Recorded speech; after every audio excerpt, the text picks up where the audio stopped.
Hello and welcome to another episode of the At the Mini Show. I think this is episode number 4. I'm one of your co-hosts, Tom Yampa Garcia, and I'm with my other co-host, Tony the Sugar Baggy Burt. How you doing, Mr. Burt? I am doing really well. I am glad to be here tonight. Glad to talk some movie news. As am I, and man, there is a lot of movie news that has come out this week, my friend. Some real good stuff. Definitely. I mean, it's always just popping. What's going to drop next? What trailers are going to drop? That's what's always cool about doing this with you is because we just, we personally don't know what's going to be dropping. We just don't know. Don't know. Yep, man, we don't know.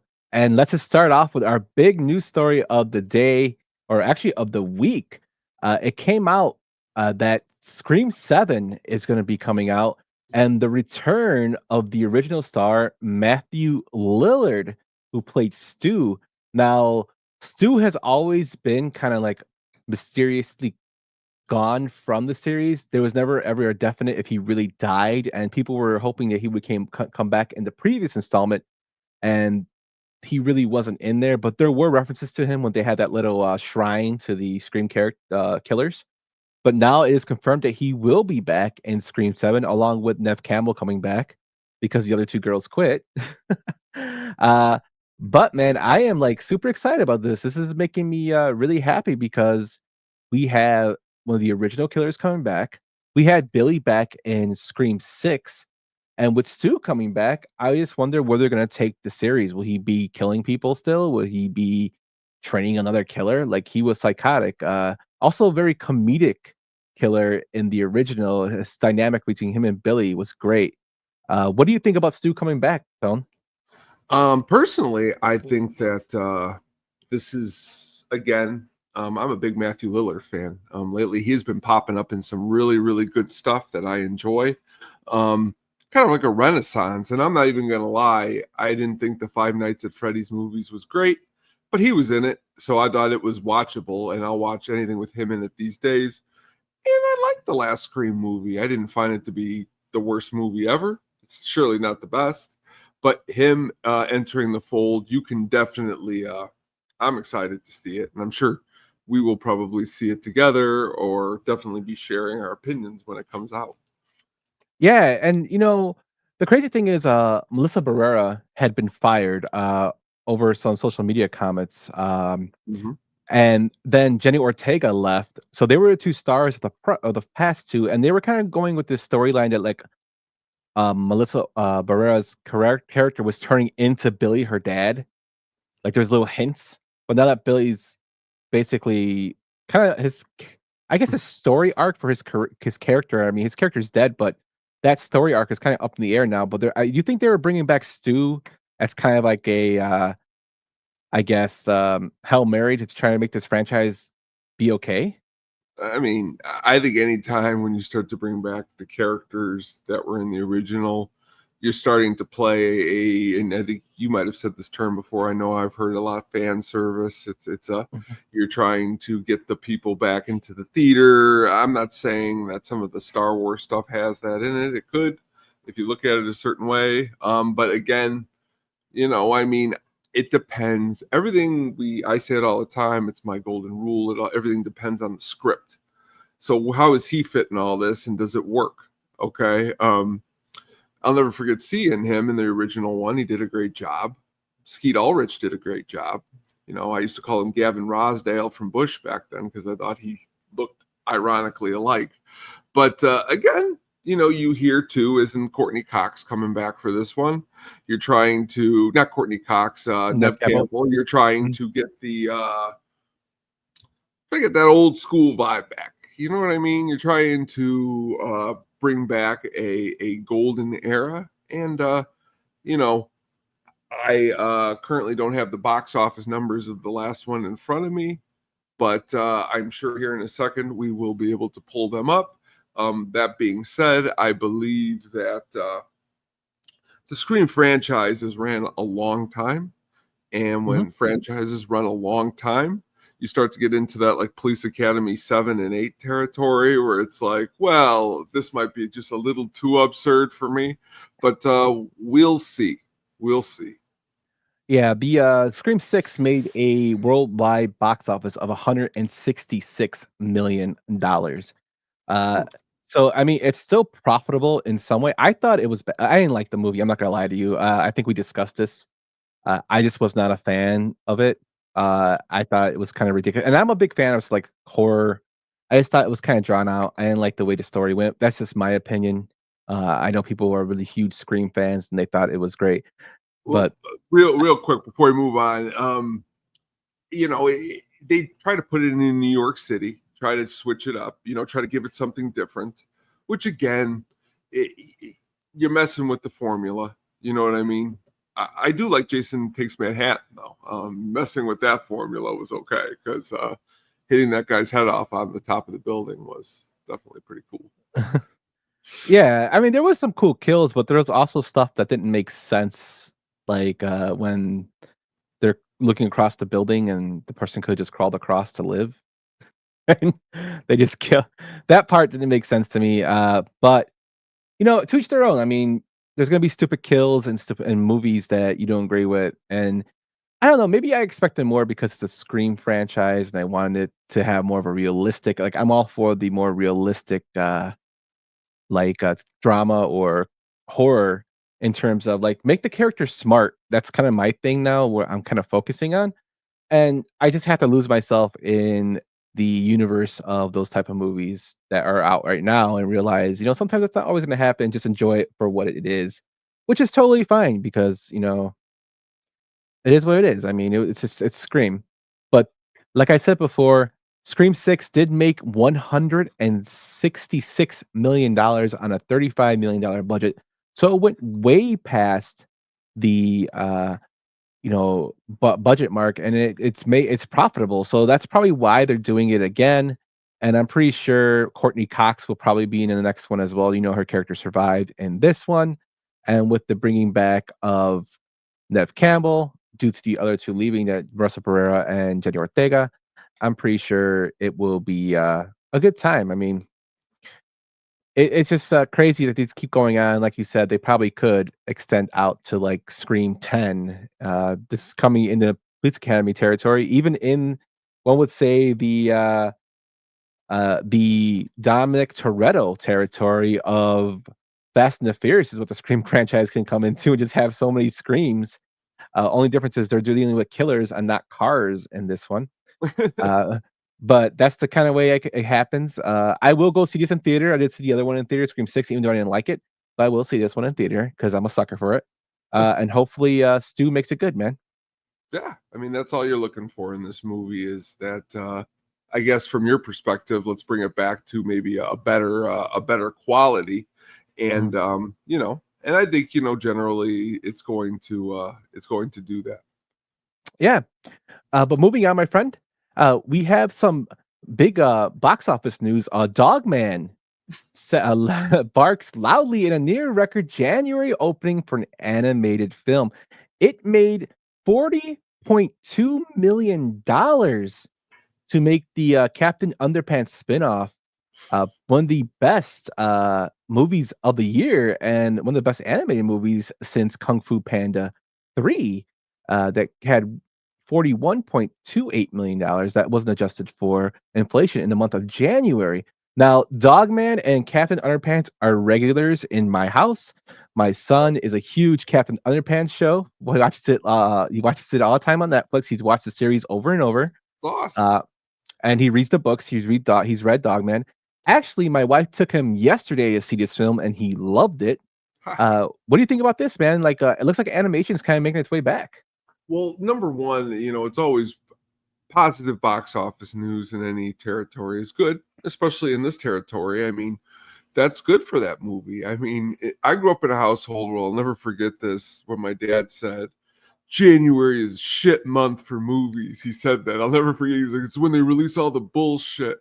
And then like I'd watch, and for year after year, I'd be like, these movies do suck. And like it's a little different now. It's a little changed now. And that's why I think it's positive because, especially in today's world, I think the box office is going to put everything they can in every month. We're back in the day where they were rolling in the dough. They're like, you know what? We'll put some of our lesser stuff in January where um, Dude, if we had all the time in the world and we had one of those AMC passes and you were like, you want to go see Dogman, I'd say yeah, just to talk about it because the graphics on the commercials, just from what I've read, hearing some of the kids at school talk about it, I check it out. Some of the movies I never would have checked out that I checked out just because I was in school and I was like, you know what? Lighten up tone. You don't have to watch Pulp Fiction all the time, Mm. pretty much that kind of stuff. So it's pretty good. It's cool your son went and seen it too. Yeah, they my wife said that he really enjoyed it. He's a huge, Captain Underpants lover. He reads all the books. Like I said, he's watched the series multiple times from Netflix, which means we've watched the series because that's all it's on the TV downstairs in the, sala or living room. But it's a funny show. Those characters are pretty funny. The Captain Underpants character is funny. I remember when that, book came out when I was younger. I remember going to, like, I don't know, I'm pretty sure well, me and you were close around the same age, Tony. Did you guys ever have, like, book fairs where, like, there's a Mhm, day where they gave you like, your parents gave you money and you went to go buy, mhm. like, a book, Just you know? happened actually at the school Scholastic. They Mhm. come and set up all the little shelves, and you get to come in there and be like, oh, and that's where I would pick like scary stories to tell in the dark or Goosebumps when it first started and stuff like that. Oh yeah. Yeah, they had, like, the Thrills and Chills group Mhm. that you could join, and they send you, like, a scary book every month. I was a member of that because 'cause I'm a That's loser. awesome. No, but, yeah, I really like to read those books, and my kid is a big fan of reading, like, if everything and anything, like, once he gets interested in it, he'll read, and he got immersed in the world of Captain Underpants and has read, I think, most of the books. So I think he's reading a Dogman book right now, to be honest with you, to go along with his movie. But, yeah, it's really cool that animation is coming back. So, the more I think about what your dad said about January movies suck, and it's kinda true for the most part.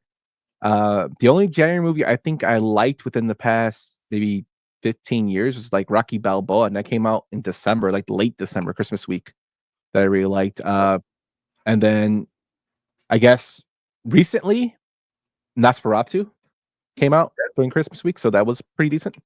But yeah, it's not really a, popular month for films in my It's usually like bad action movies like that new one with Mark Wahlberg, where he's bald. I don't know if you've seen the trailer for this one yet. my brother saw that movie and, Did he? he said that wasn't good.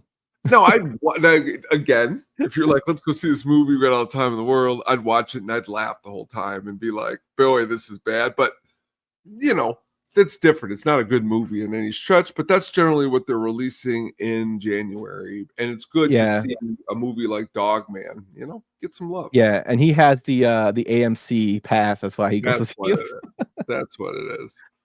But Dogman is on top right now for animation. Hopefully, it keeps to make more money, and they, keep pumping them out, films like this for the kids and for families. So that's kinda cool. Moving on, another big story that happened this week, Tone, was on Tuesday. Now, we were supposed to record our show on Tuesday, but, my wife got caught up at work, and we had to reschedule, to do it today, which is Thursday the 6th, but the set Tuesday, the 4th, the Fantastic Four First Steps trailer dropped. I remember watching it in the morning to see. Now this is another reboot of Fantastic Four. There was one done in the '90s that was never released. I heard it was really horrible, but the only reason they did it was to write it off, kind of similar to the Batgirl movie they did recently. There was one, and then there was, of course, we remember the Fantastic Four with Chris Evans as Johnny the Flame and Jessica Alba, those films, that were not great, but they were done. And then the only way I could describe the one with Michael B. Jordan is Michael B. Jordan was at a Bulls game one day, and the Bulls commentator, Stacey King, said, "There's Michael B. Jordan right there. He was in one of the best movies and one of the worst movies I've ever seen. He was in Creed, and he was in this other movie called Fantastic Four, and it's probably one of the worst movies I've ever seen in my life." So, that movie was not great, but this one looks promising. It looks a little corny, but you have a strong cast in Pedro Pascal, Joseph Quinn, Vanessa Kirby's in it, and they showed the first, image of Galactus, which makes me wonder. I wonder is John Malkovich is also in the film too, but Ralph Ineson is Galactus, and they made it like they didn't show his face, but they showed like a silhouette or shadow of him over the city, which kinda pumped me up a little bit. I wonder if the Silver Surfer will make appearance in this film, but I don't know. What'd you think of your first impressions of the film? trailer. Again, I will backtrack a little bit. I'm a little disappointed you didn't mention Michael Chiklis as the thing in Oh the yeah. one. And then moving on to the other ones, I'll be honest with you. When me and Katie had our first apartment, I'll never forget. I got HBO again, and I hadn't had HBO in a while, and they just would play different movies. And that newer Fantastic Four came on, and I watched it. And we've talked about this. I'm not the biggest comic book guy.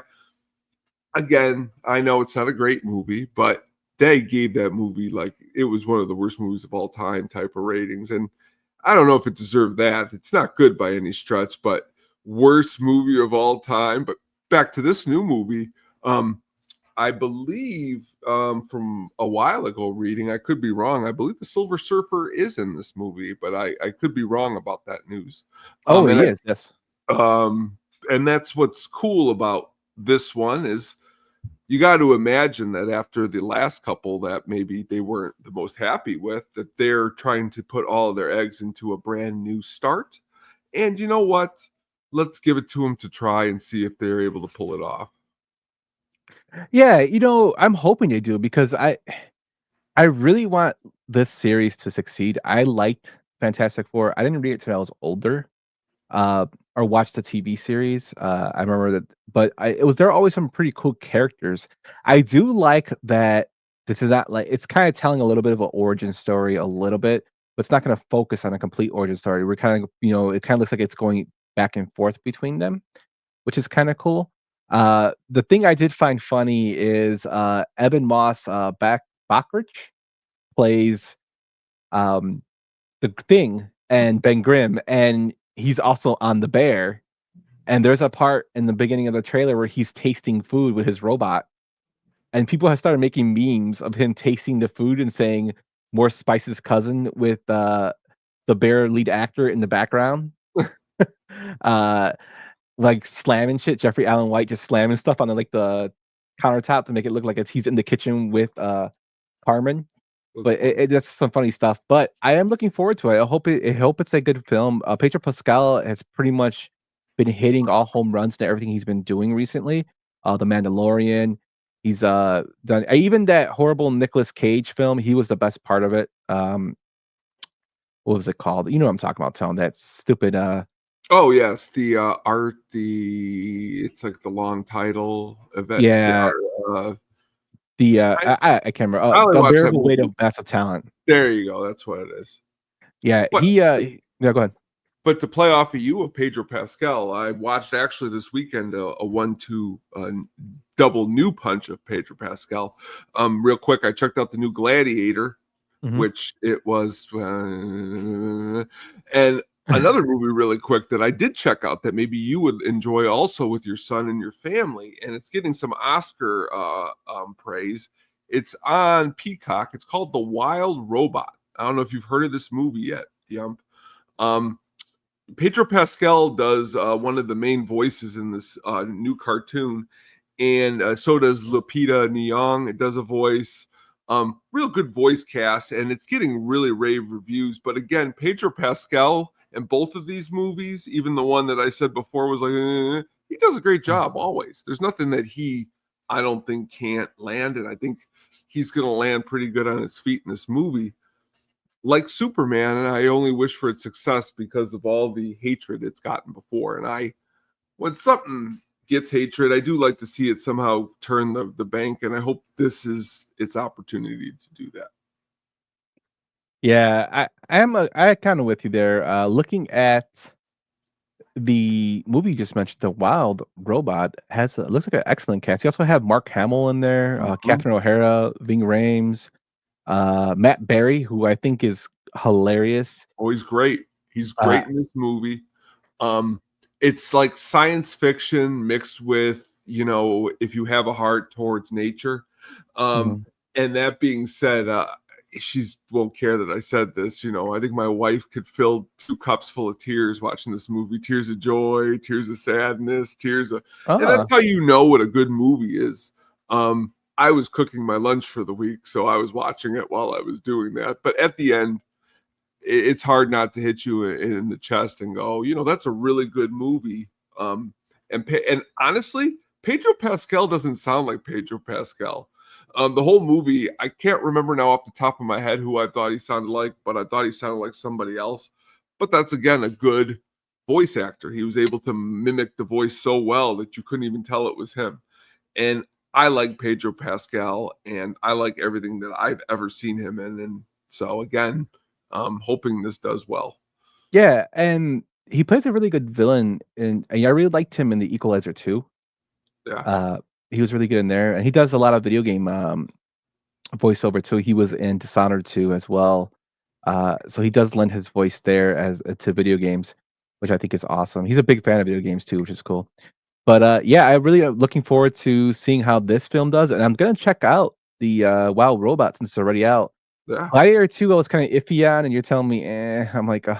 Well, you know what the problem with Gladiator 2 real quick is that there are some scenes, and you brought this up last week, and I thought of you, and even like I looked at Katie, and she did. There's some scenes where the special effects looks. I mean, you brought up Deep Blue Sea, Mhm. but honestly, Deep Blue Sea looks really good compared to what I saw in this movie for being a brand new movie. I see a lot of new directors, and Spielberg has done this too.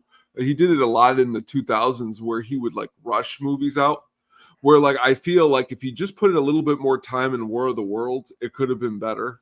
Um, I love Minority Report, but again, these movies are coming out like this because he's a good director and he can put it together quickly. And I think that's kind of like what Ridley Scott has done a lot too in his career. And the movie just really is like just the first one. And the first one's a really, to me, I like the movie. This movie is just more of a popcorn version of the first movie. But again, Denzel Washington, man, we talked about him. He nails his performance. It's like Pedro in the movie. Take those two out, and you're talking about, I guess, what people would have said about the last Fantastic Four film. Yeah, I gotta see it though. I Please, just didn't know please how they do. would.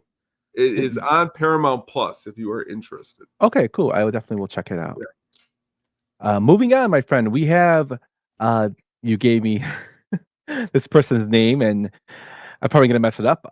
The Black Panther star Danea Guerra. Guerra, Uh-huh. is that how you say it? I think so. Okay. This one, Uh, this one I am out on. okay. She joins John Cena in a new Matchbox movie that's coming out. She's known for being a fan favorite on the Walking Dead as well, and she's gonna have this film's gonna also include Sam Richardson, Tanoa Paris, and Arturo Castro. The person that's directing it is Sam Hargrave, who was behind the Extraction action movies. Um, so Matchbox is a toy brand that was created in 1953 and acquired by Mattel in 1997. The company competed with Matchbox, that is Mattel, and diecast car series with its own line, Hot Wheels. So this is going to be a car film. I don't know if this is going to be animated or this is going to be it's a live action, so it's real people. I'm just hoping it's not another Battleship. That's where we were going to get to here in a minute. I'm glad you bring it up because, man, this I really wish this guy was an enigma, man. My father loved that movie to death for some unknown reason, and that movie is not. That movie it reminds me it's very plastic, which is like means there's nothing to it. They're in the middle of the ocean. There isn't to me. I just thought it was really stupid. And that's exactly why I brought the story to the tables because I hope it is not like that too. Um, you need to have a solid script. I don't know what you're going to do here with Matchbox, but I mean, John Cena signed on, so I guess Yeah, I mean, and he's a big if it's cars bad, guy. they won't see him in it, right? Technically, because Yeah, you can't see him. You see that big ass bald spot in the back of his head, though. that's true. Speaking of that, you watched the Royal Rumble. What'd you think about the Royal Rumble? The Royal Rumble was, I was watching what you were saying about it. I mean, I probably had more problems personally with the ending that I did with what you were saying about the beginning. I mean, the beginning was predictable to happen, so I can't be upset by something that I knew was going to happen before it happened. I mean, maybe in the match itself, could there have been some stuff, but the female one was exactly what I thought it was going to be. The male one, out of all the wrestlers in WWE, I'm just not a Jey Uso. I don't like vanilla wrestlers. I just don't like them. Like I did not like what's his name real quick. Drew McIntyre when he was like a really, really good guy. I was like, this guy, no. But now he's a bad guy. I'm like, this guy's great. But that's just me. I love bad guys. So I was looking for a bad guy to win. But with the road to WrestleMania coming up, just like last year, you just really don't know what's going to happen around the corner. And that's what I also like about the whole thing, too. I hope it doesn't become predictable. Yeah, and just a heads up, since we're on the topic, be sure to check out the old playback account. Brian has dusted off the old playback account. They recently watched the 1992 Royal Rumble, and leading up to this, which I was, I was co-hosting a little bit on that before we recorded our show. He had it with Baloney and Joey P were on there, and it's a fun time. So if Brian's thinking about doing some more wrestling stuff, which I think is kind of cool. I know he's going to do the Super Bowl 20, I believe. Is he doing Super Bowl 20 this week? I don't I, know.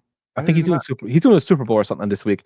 But just check out our socials to make sure it's Disc Penguin Studios on X, Twitter, or Elon Musk time uh, to see what he's doing. But those are pretty cool. But moving on, my friend, we got some more nostalgia here. We had Scream coming, you had the Fantastic Four coming, and now they're bringing back Buffy the Vampire Slayer, the sequel series with Sarah Michelle Gellar returning to for a Hulu plot order. It's going to be on Hulu now. Nora Zuckerberg and Lila Zuckerberg are attached to write and showrun and executive produce, and Chloe Zhao is attached to direct and executive produce under her Book of Shadows production banner. What do you think about bringing back Buffy after all this time?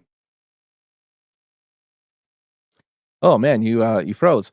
But I can tell you what I think. So Buffy has kind of gone through, these spin-off series. It's gone through Angel, and it's kind of gone through these things where it was really, really good for its time. It was kinda, like, corny, but I liked it a lot. You had Mark from Roseanne in there. You had, of course, the Angel character.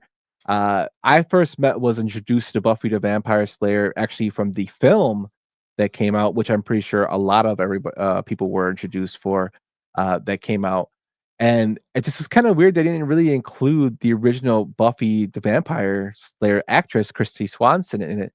But, I mean, this is what made Sarah Michelle Gellar, like, the cream of the crop when it comes to, you know, uh, horror TV series. Like, this got her big break. It's what, like, make everybody fell in love with her. Allison Hannigan was in it.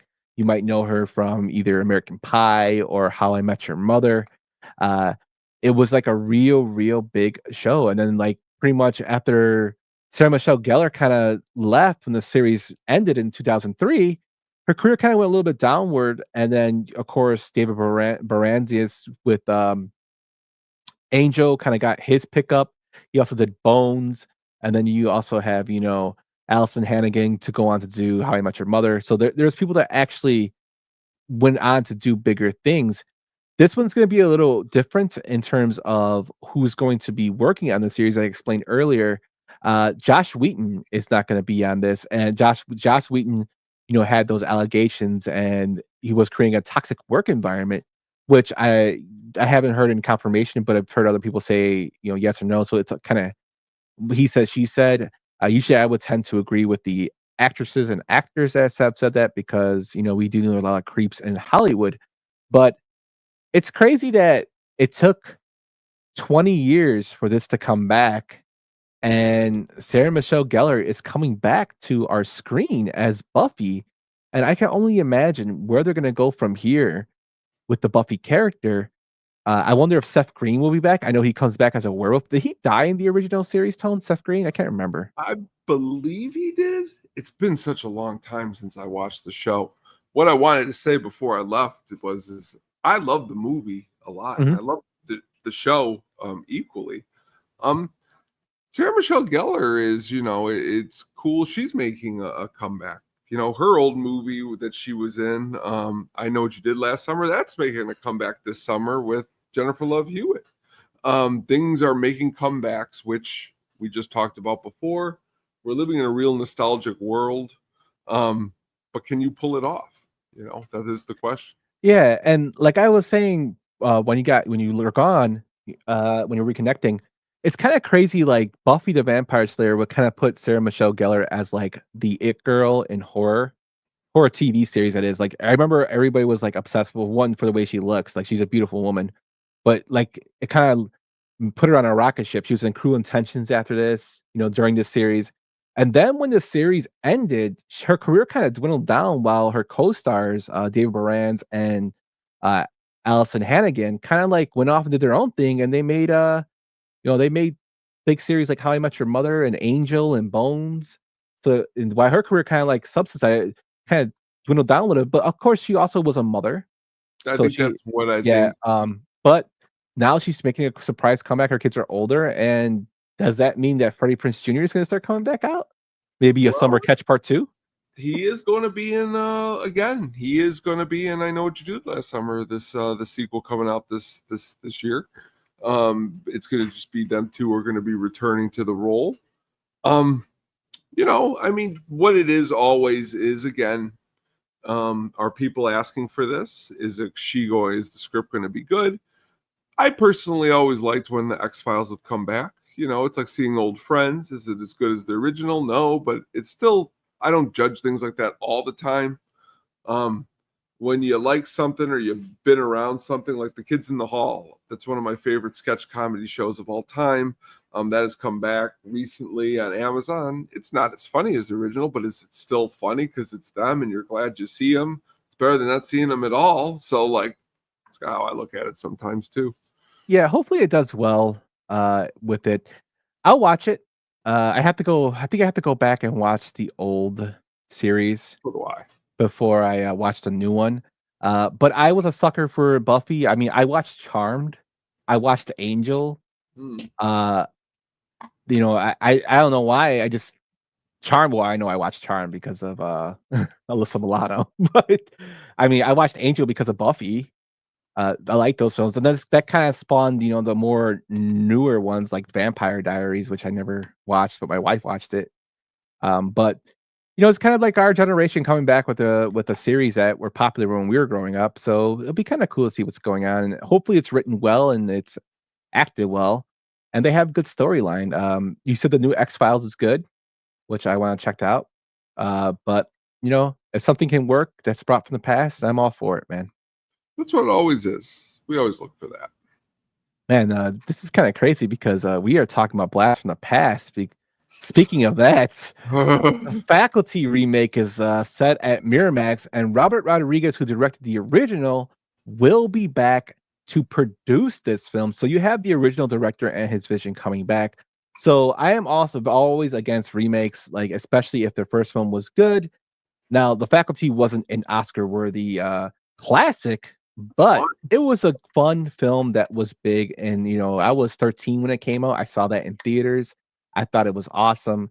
It was horrible CGI now, but the CGI at the time was like, "Oh, man, it looked great." Especially when they had you got Jon Stewart in there, you got Salma Hayek, and you had so many big stars, just small little roles in there. The Robert best, real Patrick. quick, the best quote that we would always say was when Jon Stewart looks over at Robert Patrick and he's like, "The coach looks real thirsty," because he keeps drinking from that water thing. Yeah. Because before you know he's an alien. It was a good movie. It's a good movie for what it is. Again, a teen horror movie. The actors that were in it were good. Hearing that this is coming out is a little disheartening because I just don't think unless you're going for like as you stated, the aged graphics. Because I don't know if you know this, they are making another Anaconda right now, Yeah. with Jack Black and Paul Rudd, which is being filmed out in the middle of. Which I guess what the plot is, which is hilarious, is a bunch of friends go out to the middle of nowhere to film their own version of Anaconda, and it's called See, Anaconda.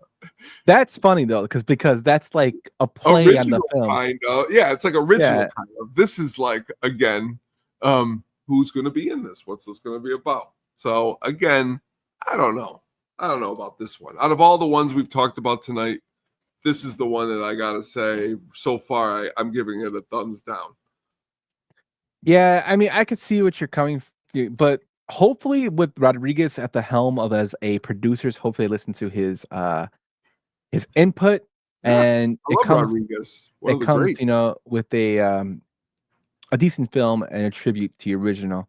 That's all I can hope for with this, but it's crazy that we usually talk about remakes. We had Fantastic Four, we had this, The Faculty, you have, Buffy coming back. Man, it's just a lot of stuff coming out. Um, but moving on to our next story, I have one more after this, Tom, that, I just wanna discuss because it just came out this week.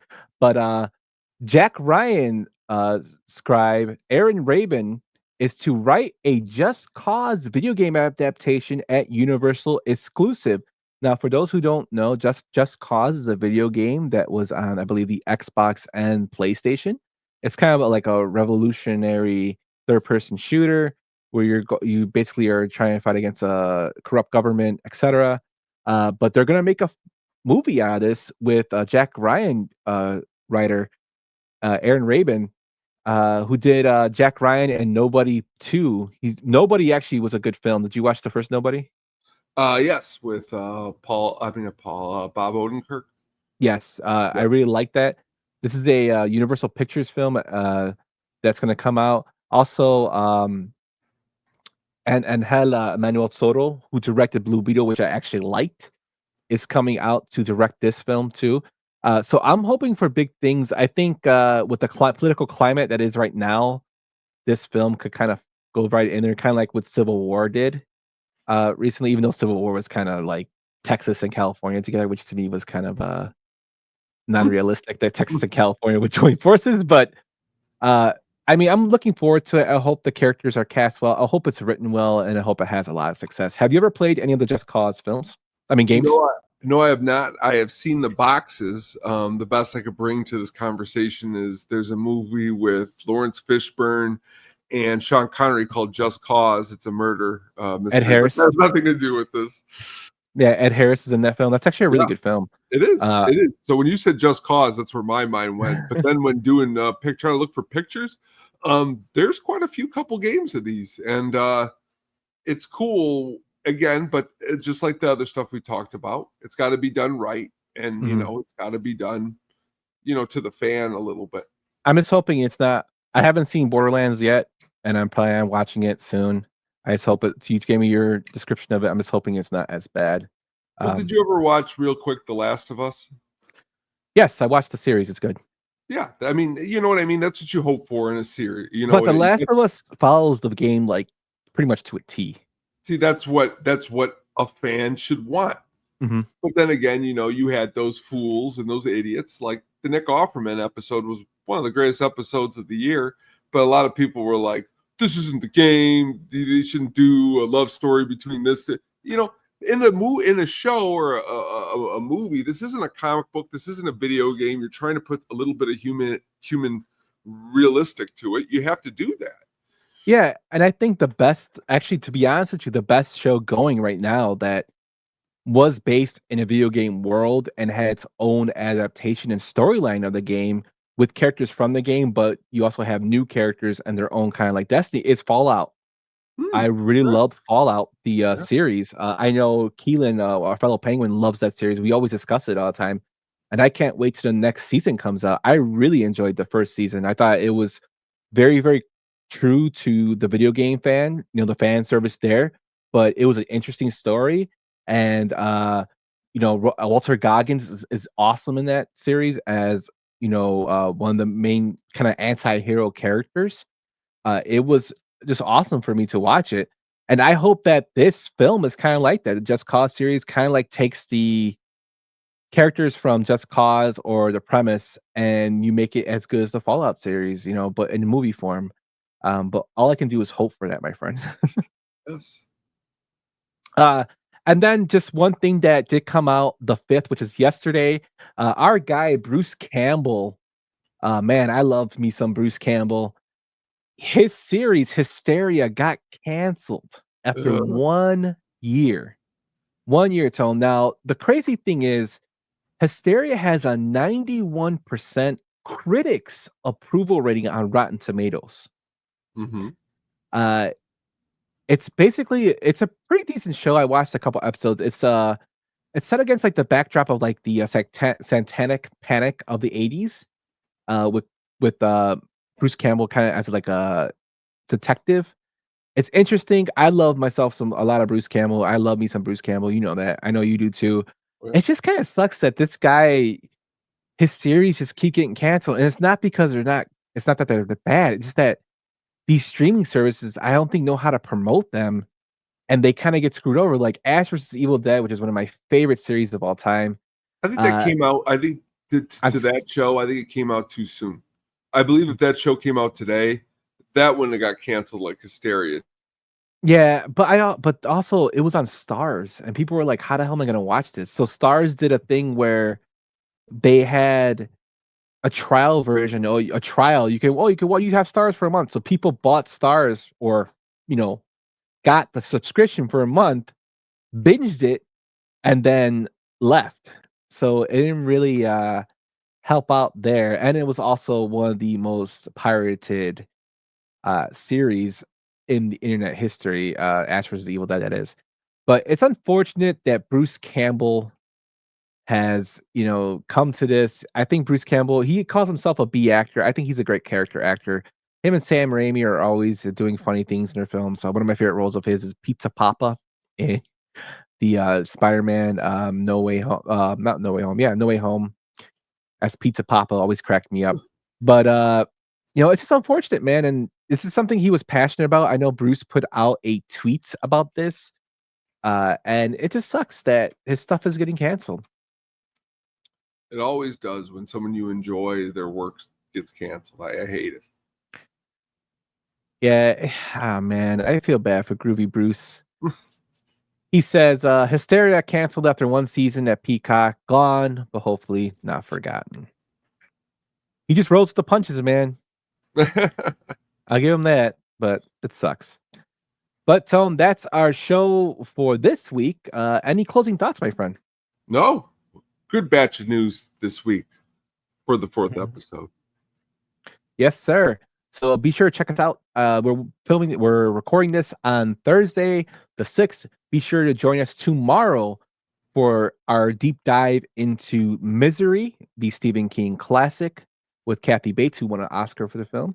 I will be doing a deep dive into that film, Tone, tomorrow on the Sadistic Penguin Studios YouTube channel at 8:35 for the At the Show podcast, my man. Some of the best quotes that I love are in that movie. Yes, sir. So looking forward to that. We will see you guys at the show. And thanks again for tuning in. And this was the At the Mini Show, episode number 4.